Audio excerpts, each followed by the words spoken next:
Di masa Perang Dunia I pada tahun 1917, Jerman dan Prancis terlihat masih berperang merebutkan tanah perbatasan. Hanya karena demi tanah, perang pun dilakukan, dan hanya karena tanah, banyak tentara muda yang tewas. Sebelum mayat-mayat tentara Jerman yang tewas dikubur, pakaian, sepatu, serta helm mereka akan dicopot terlebih dahulu. Kemudian dibawa ke tempat pencucian khusus, lalu dijahit menjadi baju perang baru untuk digunakan para tentara-tentara muda yang akan mendaftar perang berikutnya. Di sisi lain, tepatnya di wilayah Jerman Utara, terlihat ada 4 anak remaja baru sampai ke sekolah. Mereka bernama Paul, Albert, Ludwig, serta Franz. Paul di situ curhat bahwa ibunya tidak mengizinkannya ikut berperang. Jadi di usia mereka ini, pihak sekolah memperbolehkan anak muridnya ikut berperang, asalkan dapat persetujuan orang tua masing-masing. Mendengar cerita Paul, 3 temannya pun mengejek Paul dengan sebutan anak mama. Franz lalu menyarankan, kenapa Paul tidak mencoba memalsukan surat persetujuan ibunya saja, agar mereka berempat bisa berperang bersama. Dalam sekolah, sebelum menyerahkan surat persetujuan, kepala sekolah memberikan pidato motivasi untuk menyemangati murid-muridnya yang akan ikut berperang. Tak ada ekspresi ketakutan di sana. Para bocah-bocah polos itu terus tersenyum senang mendengarkan pidato itu, tanpa tahu bahwa bagaimana kejamnya dan mengerikannya medan peperangan nanti. Alasan mereka mau ikut berperang juga bukan demi membela tanah air, melainkan agar mereka bisa dipandang keren di mata masyarakat. Setelah dapat seragam, dengan gembira keempat sahabat itu berangkat ke medan perang bersama puluhan tentara baru lainnya, tanpa tahu kalau senyum yang mereka sedang tunjukkan ini sekarang mungkin akan menjadi senyuman terakhir mereka. Saat sampai di camp, ada seorang dokter menghadang, lalu menyuruh tentara-tentara tersebut jalan kaki karena mobil ini akan dipakai untuk mengantar prajurit yang terluka ke rumah sakit. Setelah berkilo-kilometer berjalan, tiba-tiba ada serangan bom. Komandan pun menyuruh semua prajurit memakai masker gas. Sayangnya Paul terlambat, lalu ia dihukum harus terus memakai maskernya tanpa boleh dilepas. Sesampainya di markas, Paul serta teman-temannya bertemu wakil komandan yang bernama Cat. Berbeda dengan komandan mereka yang galak, Cat ini orangnya lebih santuy. Malam harinya, tanda-tanda serangan musuh masih belum terlihat. Ketika Paul dan Albert sedang berjaga, mereka mendengar seperti ada suara langkah kaki. Bukannya waspada, Paul justru sangat senang. Ia merasa inilah waktu dia menunjukkan kemampuan menembaknya di depan Albert. Tapi tembakannya meleset dan musuh membalas tembakannya Paul. Beruntung pelurunya hanya mengenai helm pelindung. Akibat kejadian barusan, Paul jadi shock. Komandan pun menyuruh seluruh pasukan anak buahnya berlindung di tempat perlindungan. Mereka cuma bisa diam ketakutan. Cat menjelaskan kalau serangan seperti ini selalu terjadi setiap malam. Tiap malamnya tank-tank musuh bergerak perlahan mendekati markas ini.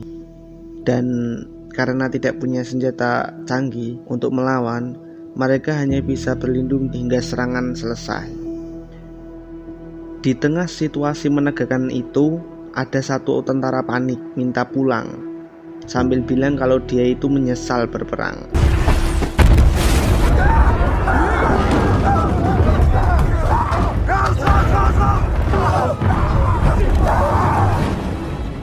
Akibat serangan barusan, markas Jerman hancur dan mengubur puluhan tentara, termasuk Paul serta rekan-rekannya. Esok hari, Paul yang masih tertimbun diselamatkan Albert dan tentara lain.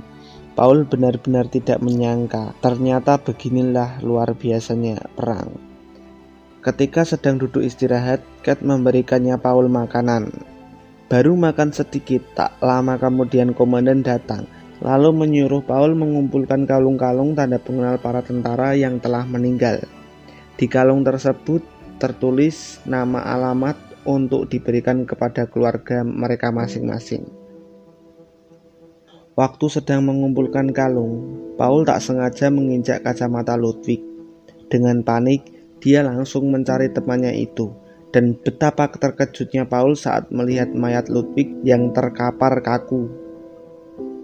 Paul begitu sedih, namun dia sadar tak ada waktu untuk berduka. Ia pun kembali berdiri lalu lanjut mengumpulkan kalung para tentara lain yang telah gugur. Dan kini anak muda itu telah sepenuhnya sadar bahwa mimpi buruknya baru aja dimulai. 1 tahun berlalu, sekarang Paul terlihat sudah terbiasa menjalani kehidupan sebagai seorang tentara. Suatu hari ketika Paul sedang jalan-jalan bersama Kate, mereka melihat ada peternakan kecil di dekat hutan. Karena sudah lama sekali tak makan enak, mereka berdua pun berencana mencuri hewan ternak di sana. Kate kemudian masuk ke dalam peternakan, sementara Paul berjaga di luar. Setelah lama menunggu, tiba-tiba terdengar suara tembakan dari pemilik ternak. Beruntung Kate berhasil kabur sambil membawa seekor angsa. Kate pun memanggil Paul, Albert, Franz, serta tentara yang bernama Gaden untuk mencicipi angsa masakannya. Mereka semua sangat bahagia, seperti baru pertama kali merasakan makanan enak. Selama makan, mereka saling bercanda tawa, mencoba menghibur satu sama lain agar bisa melupakan perang yang tak akan pernah berakhir ini. Keesokan harinya, saat sedang mengupas kentang, kelima tentara itu melihat 3 wanita lewat. Karena sudah lama tidak pernah mengobrol dan melihat wanita, mereka begitu terpesona. Di antara mereka, hanya Franz lah orang yang berani menghampiri lalu mengantarkan 3 wanita itu pulang. Melihat keberanian Franz, Albert iri. Kenapa dari tadi dia cuma teriak-teriak menggodain, bukannya ikut nyamperin tuh cewek? Siangnya waktu Paul menulis surat untuk keluarga di rumah, Kate datang minta tolong Paul agar membantu membacakan surat dari istrinya. Dalam surat tersebut, istri Kate menulis dia rindu suaminya. Ia tak sabar menunggu Kate pulang, agar mereka berdua bisa sama-sama pergi ke makam anak mereka. Selesai membaca, Kate curhat. Dia merasa telah gagal menjadi ayah selama anaknya sakit. Sampai anaknya meninggal, dia tak sempat menjenguk karena sedang berperang. Sebenarnya Kate dan tentara lain juga tak ingin ada di sini. Mereka semua dijebak janji-janji pihak militer yang bilang akan memberikan gaji tinggi. Namun kenyataannya gaji mengorbankan nyawa di sini sangat kecil, cuma dapat makan seadanya. Bahkan jenderal-jenderal berpangkat tinggi hanya sibuk memerintah tanpa mau ikut bertempur. Mendengar curhat barusan, Paul mengerti bagaimana perasaan Kate. Malam harinya sepulang ke camp, Franz cerita, salah satu cewek yang dia antar pulang tadi siang memberikannya hadiah sapu tangan. Franz lalu menyuruh Paul mencium sapu tangan itu. Seandainya mereka nanti mati di medan perang, seenggaknya Paul sudah pernah nyium bau cewek. Sambil tertawa, Paul pun nyium sapu tangan tersebut. Esok hari, Paul, Albert, Kate, Franz, serta Gaden dapat misi mencari keberadaan 60 tentara yang kemarin hilang setelah diserang tentara Prancis di rel kereta api. Saat sedang mencari, Kate mencium bau gas. Ia yakin jika selamat, para tentara pasti mencari tempat persembunyian di dekat sini. Mereka semua lalu masuk ke gudang terdekat, kemudian berpencar menelusuri setiap ruangan. Hingga ketika Paul masuk ke suatu ruangan, dia kaget. Ternyata ke-60 tentara itu telah menjadi mayat. Dengan panik, Paul pun berteriak, memanggil teman-temannya. Melihat kondisi mayat-mayat di depannya, Kate yakin para tentara tersebut mati karena terlalu banyak menghirup gas beracun. Malam hari di kantor terlihat jenderal perang Jerman sedang marah-marah. Ia kesal kenapa para petinggi pemerintahan malah merendahkan diri kepada Prancis dan memohon agar perang dihentikan. Padahal meski Jerman tak punya tank atau peralatan tempur yang hebat, dia tetap yakin pasukannya pasti bisa memenangkan perang ini. Jenderal lalu memerintahkan asistennya untuk mempersiapkan penyerangan besok, karena baginya perdamaian hanya untuk orang-orang lemah. Esok pagi di suatu kereta, para petinggi Jerman bertemu petinggi Prancis. Salah satu petinggi bernama Matthias di situ memohon agar pihak Prancis menghentikan serangan tank karena sudah terlalu banyak tentara Jerman yang meninggal. Petinggi Prancis pun lalu memberikan map berisi beberapa kesepakatan yang harus pihak Jerman tanda tangani, dan pihak Prancis memberikan Jerman waktu 72 jam atau setara dengan kurun waktu 3 hari untuk berunding. Dan selama perundingan itu belum sah ditandatangani, perang akan tetap berjalan seperti biasa. Sementara di medan perang, tentara-tentara Jerman bersiap memulai serangan. Namun tak ada satupun terlihat tentara yang semangat. Jauh di lubuk hati mereka sudah sangat muak dan berharap perang ini akan segera berakhir. Mereka ingin sekali pulang, lalu berkumpul bersama keluarga mereka lagi. Ketika semuanya siap, penyerangan pun dimulai.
Di tengah pertempuran, tiba-tiba Paul mendengar suara tank mendekat. Walaupun hanya punya peralatan tempur seadanya, mereka nekat melawannya.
Tentara Jerman lari terbirit-birit ketakutan menyelamatkan diri. Di tengah kepanikan, Paul melihat dengan mata kepalanya sendiri bahwa Albert, temannya sendiri, itu dibakar hidup-hidup oleh tentara Prancis. Paul pun sangat ketakutan dan terus berlari kembali ke Paris. Di sana komandan menyuruh Paul bergegas membawa sebanyak mungkin amunisi yang masih bisa dibawa. Tak ada waktu untuk berduka. Setelah mengambil amunisi, Paul lanjut lari lagi. Di jalan dia tersandung hingga jatuh ke lubang. Karena takut ditembak, Paul pun pura-pura mati. Tapi dari belakang ada pimpinan Prancis yang tahu kalau Paul itu masih hidup. Pimpinan tentara Prancis itu ingin menembaknya. Beruntung tentara Jerman lain menembak pimpinan itu terlebih dahulu.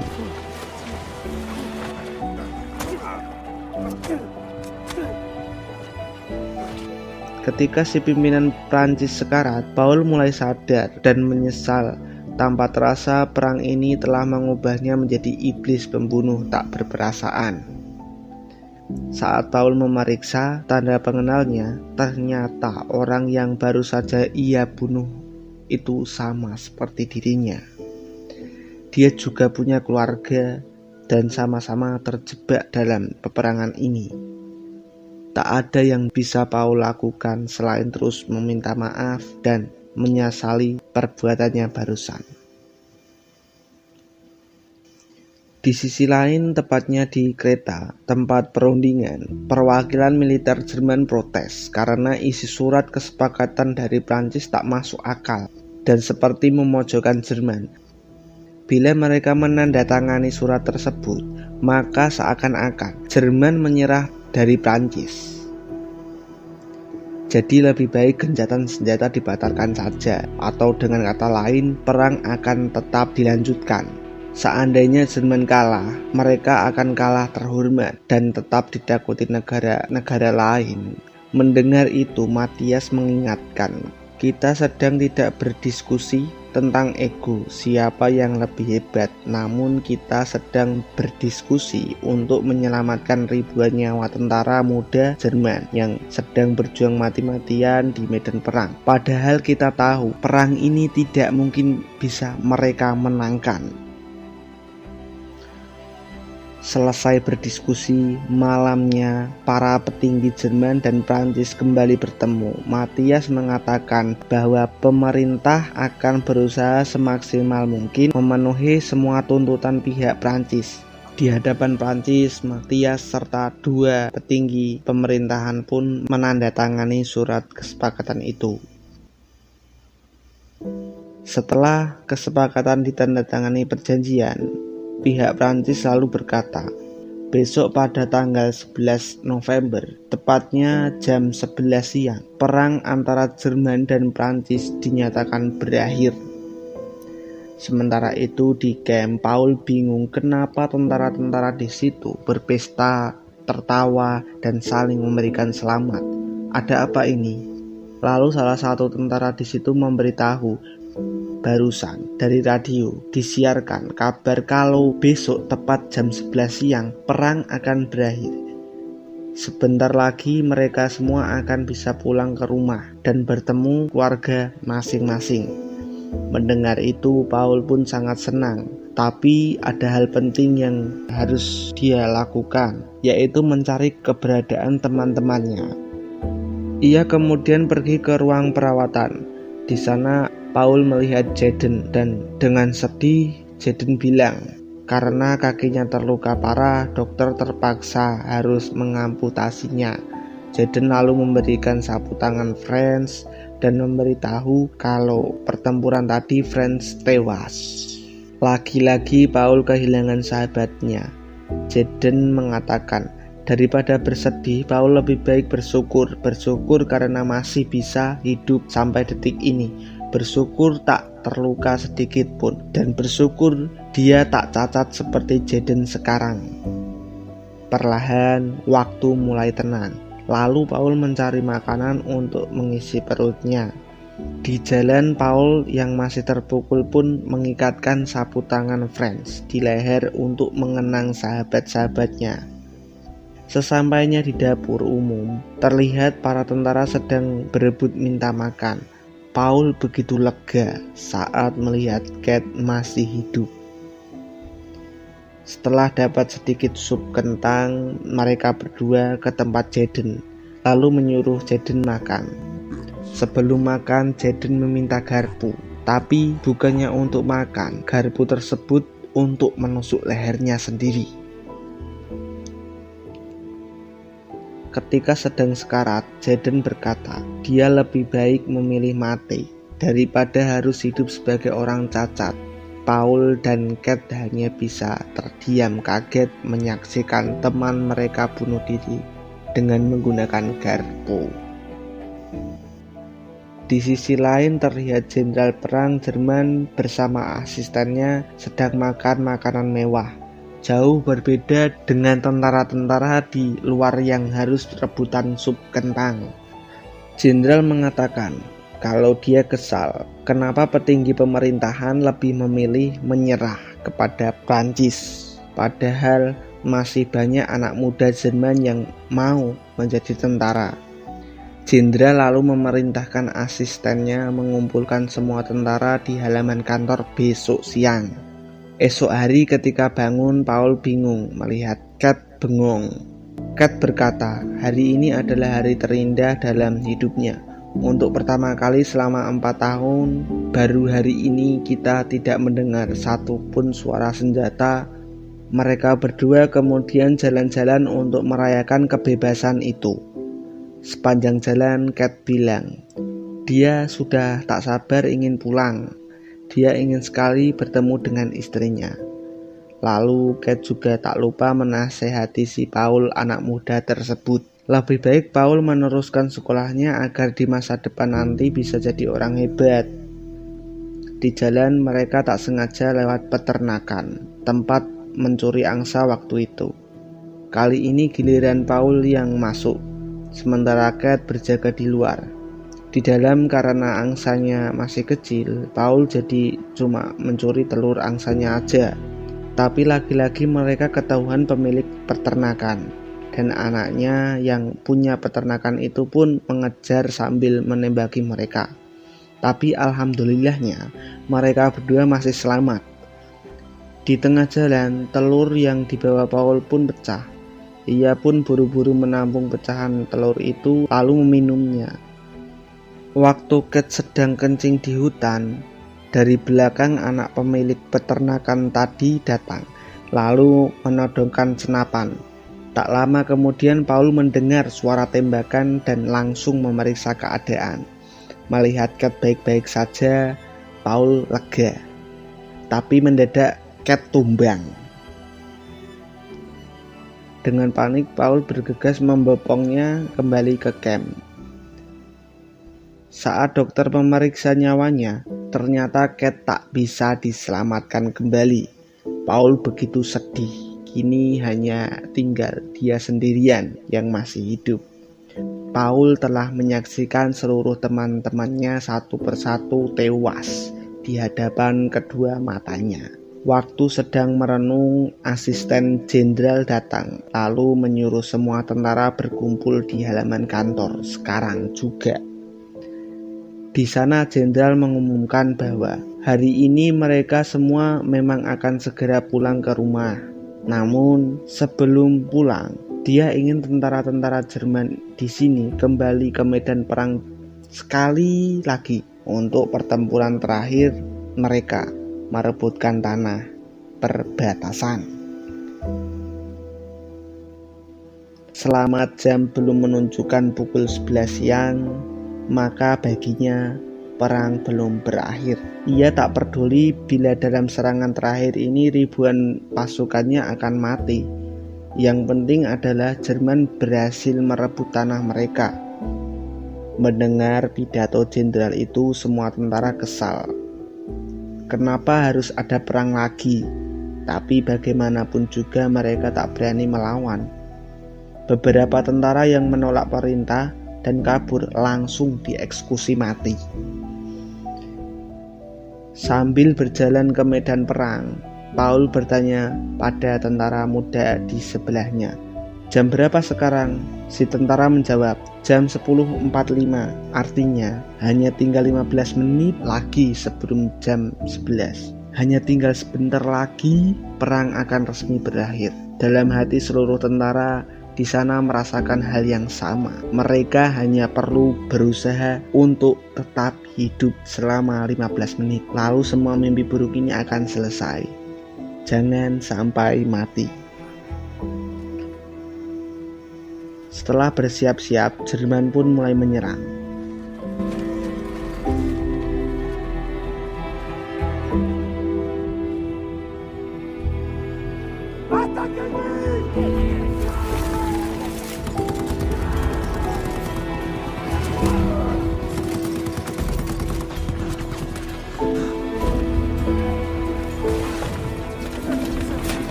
Di tengah peperangan, Paul melihat tentara muda tadi sedang diserang tentara Prancis.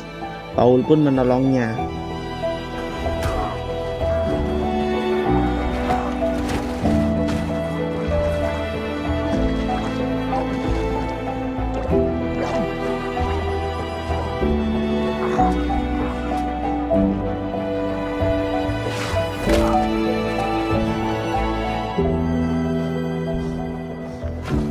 Paul dan tentara Prancis tersebut malah jatuh ke bunker markas Prancis.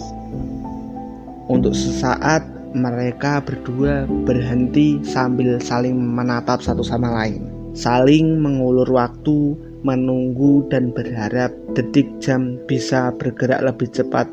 Namun dari belakang tiba-tiba muncul seorang tentara Prancis lain yang menusuk jantung Paul. Tepat beberapa detik setelah jantung Paul ditusuk, alarm jam 11 berbunyi. Terdengar suara teriakan komandan yang menyuruh semua tentara menghentikan penyerangan. Paul sangat sedih. Kenapa detik-detik akhir jantungnya harus tertusuk? Dengan sisa tenaga yang dia miliki, Paul perlahan-lahan keluar dari bunker. Di luar sana dia bisa menghirup udara perdamaian. Tak ada lagi suara senjata, tak ada lagi suara ledakan dan teriakan perang. Ini benar-benar telah berakhir. Di sisi lain, Jenderal Jerman terdiam ketika mendengar suara jam. Ia diam bukan karena sedih, pasukannya banyak yang gugur, tapi dia diam karena kecewa. Kecewa Jerman gagal merebut tanah. Yap, hanya karena tanah. Beberapa waktu kemudian terlihat asisten jenderal datang, lalu menyuruh para tentaranya termasuk tentara muda yang tadi Paul selamatkan untuk mengumpulkan kalung tanda pengenal tentara-tentara Jerman yang telah gugur. Satu demi satu tentara muda itu terus mengumpulkan kalung hingga tiba-tiba langkah kakinya terhenti. Dia melihat mayat pria penyelamat terduduk kaku di depan bunker. Paul tewas menyusul teman-temannya. Kini Paul telah sepenuhnya bebas. Tak hanya bebas dari perang, tapi juga terbebas dari kejamnya dunia ini. Demi mengenang jasanya, tentara muda itu lalu mengambil sapu tangan Paul, kemudian mengikatkan ke lehernya, dan film pun usai.